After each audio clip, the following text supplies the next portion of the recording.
একসময় একটা ছোট্ট মেয়ে ছিল।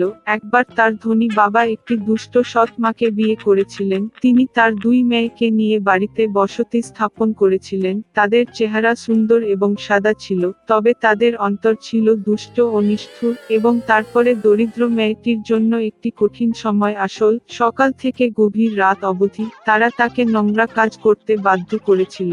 জল বহন, চুলা গরম করা, খাবার রান্না করা, বাসন ধোয়া এবং লন্ড্রি করা, এবং তদুপরি বোনরা যথাসম্ভব তাকে বিপর্যস্ত করার জন্য যথাসাধ্য চেষ্টা করেছিল।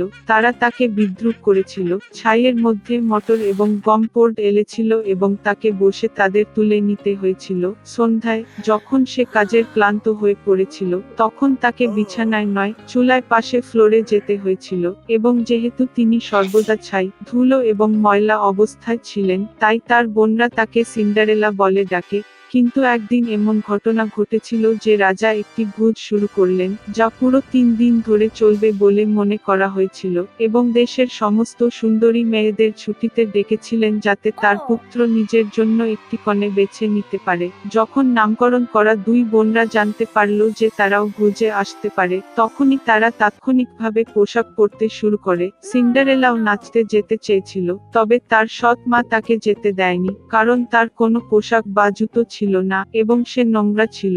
এবং তারপরে দুষ্ট সৎ মা ছাইতে এক গামলা গম এলে দিয়েছিল এবং বলেছিল যে সিন্ডারেলা যদি এটি 2 ঘন্টার মধ্যে সংগ্রহ করে, তবে সে তার বোনদের সাথে যেতে পারে। সিন্ডারেলা বাগানে গিয়ে কেঁদে ফেলল, এবং তারপরে দুটি সাদা কবুতর উড়ে গেল। তারপরে বিভিন্ন পাখির পুরো ঝাঁক তারা ছাইয়ের নিচে নেড়েচেড়ে ফুঁকতে লাগলো, এবং তাই তারা একটি পাত্রে সমস্ত দানা বেছে নিয়েছিল। 1 ঘন্টারও কম সময়ের মধ্যে তারা তাদের কাজ শেষ করে, এবং প্রত্যেকেই পালিয়ে যায়। সিন্ডারেলা তার সৎ মায়ের কাছে একটি বাটি নিয়ে এসে ভোজ খেতে শুরু করে ভেবে আনন্দ করতে লাগলো, কিন্তু তার সৎ মা তাকে যেভাবেই হতে দেয় না। তিনি সিন্ডারেলার দিকে তার মুখ ফিরিয়েছিলেন এবং তার 2 কন্যাকে নিয়ে তাড়াতাড়ি বল হাতে যান।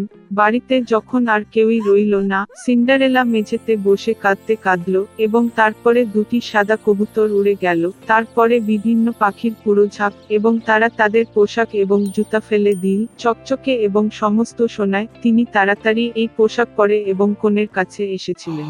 তারা তার সৎবধূ এবং সৎ মা দেখেছিল এবং ভেবেছিল এটি অবশ্যই কিছু অদ্ভুত রাজকন্যা হতে পারে। তিনি তার সোনার পোশাকে খুব সুন্দর ছিলেন। এটি তাদের কাছে কখনো ঘটেনি যে এটি সিন্ডারেলা। রাজকুমার তার সাথে দেখা করতে বেরিয়ে এল, তার হাত ধরল এবং তারা নাচতে লাগলো, এবং সিন্ডারেলাকে তিনি এত পছন্দ করেছেন যে তিনি অন্য কোনো মেয়ের সাথে নাচতে চান না। তিনি সন্ধ্যা অবধি নাচলেন এবং বাড়ি ফিরে যেতে চেয়েছিলেন, কিন্তু রাজপুত্র তাকে দেখতে চেয়েছিল। তিনি জানতে চেয়েছিলেন কে এই সুন্দর মেয়েটি এবং তিনি কোথায় থাকেন, কিন্তু সিন্ডারেলা তার কাছ থেকে পালিয়ে দোপকোটে উঠে গেলেন। রাজকুমার কপোতিরকে ধ্বংস করার নির্দেশ দিয়েছিলেন, কিন্তু তাতে কেউ ছিল না, এবং তার কাছাকাছি কোথাও তিনি তার সুন্দর অপরিচিত পাওয়া যায়নি। কেউ অনুমান করতে পারে না যে সিন্ডারেলাকে কবুতর দ্বারা উদ্ধার করা হয়েছিল যে তাকে বাড়িতে নিয়ে গেছে। রাজকুমার মন খারাপ করে মাথা নিচু করে প্রাসাদে গেল, এবং হঠাৎ তিনি একটি জুতো দেখতে পেলেন।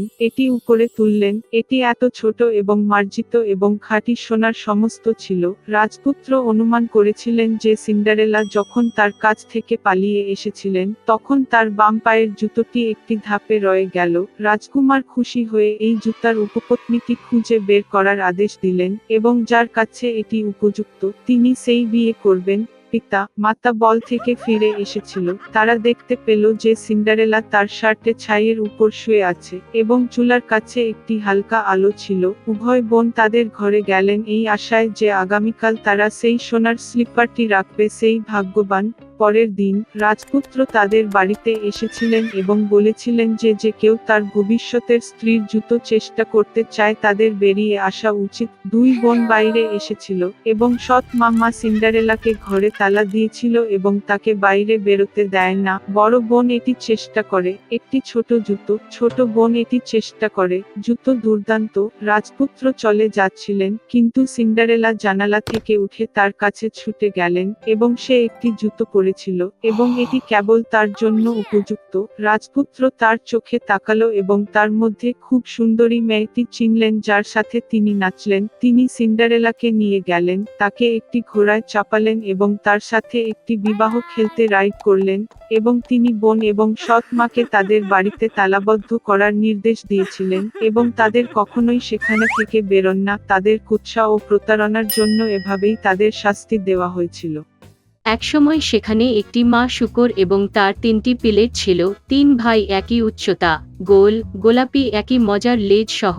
সমস্ত গ্রীষ্মে শূকরগুলি সবুজ ঘাসে খেলেন, রোদে পোড়ায়, পদে ফোড়ায়। তবে তখন শরৎ এসেছে। একদিন আমার মা বলেছিলেন তাদের শীতকাল নিয়ে চিন্তাভাবনা করার সময় এসেছে। তিনি তাদের একটি বড় বাড়ি তৈরি করতে বলেছিলেন। ছোট ভাই বলেছিলেন শীত এখনো অনেক দূরে। মাঝ ভাইটি বলেছিলেন যে প্রয়োজন হলে তিনি নিজের বাড়ি তৈরি করবেন এবং বড় ভাই নিজেই বাড়িটি তৈরি করার সিদ্ধান্ত নিয়েছে। ছোট এবং মাঝের ভাইয়েরা তাদের গেমস খেলা ছাড়া কিছুই করেনি।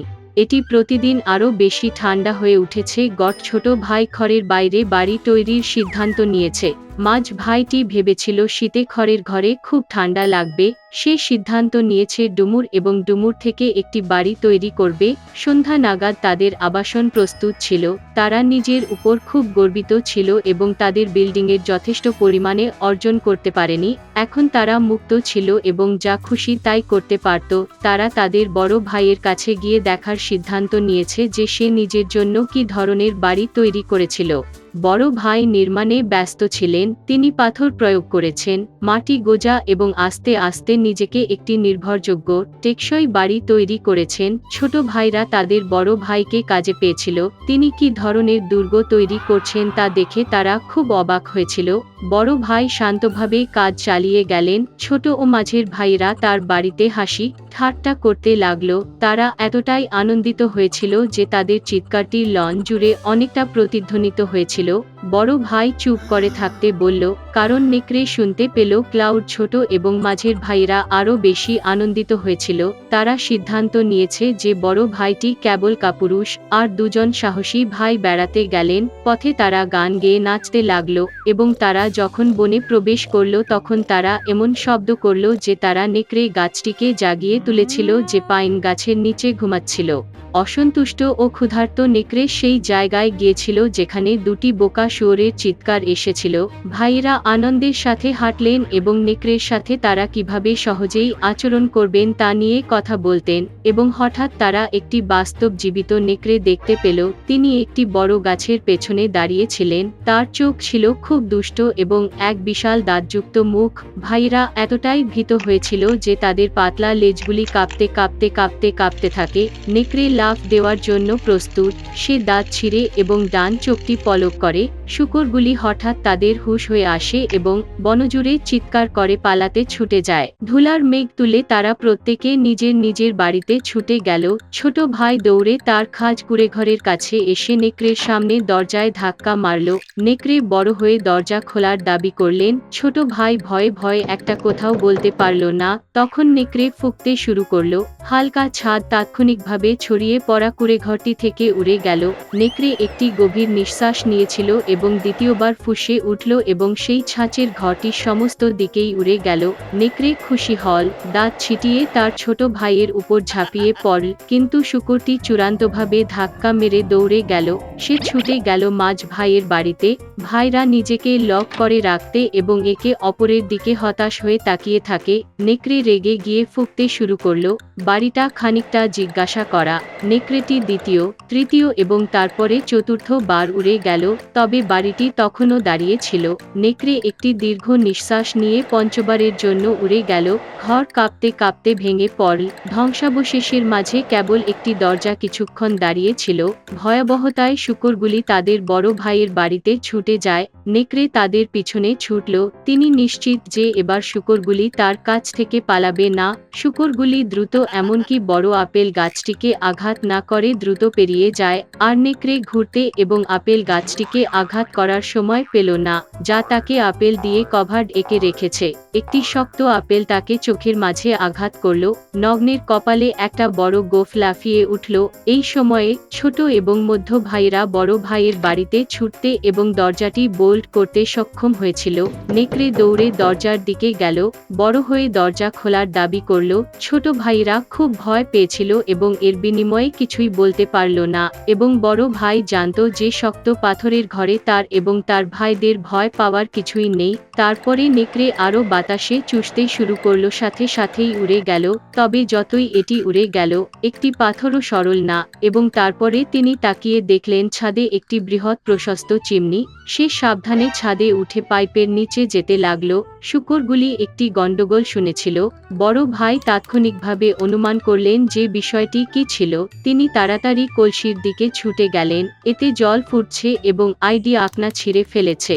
নেকড়ে নল দিয়ে নেমে সোজা কলসির মধ্যে পড়ে গেল, চোখ কপালে চওড়া। কাঁচা নেকড়ে একটি বুনো গর্জন নিয়ে ছুটে গেল এবং ছুটে গেল বনের দিকে, এবং তিনটি ছোট শূকর তার দেখাশোনা করেছিল এবং খুশি হয়েছিল যে তারা এত চালাকভাবে দুষ্ট ডাকাতকে একটি শিক্ষা দিয়েছিল। সেই সময় থেকে ভাই এবং তাদের মা এক ছাদের নিচে একসাথে থাকতে শুরু করেছিল।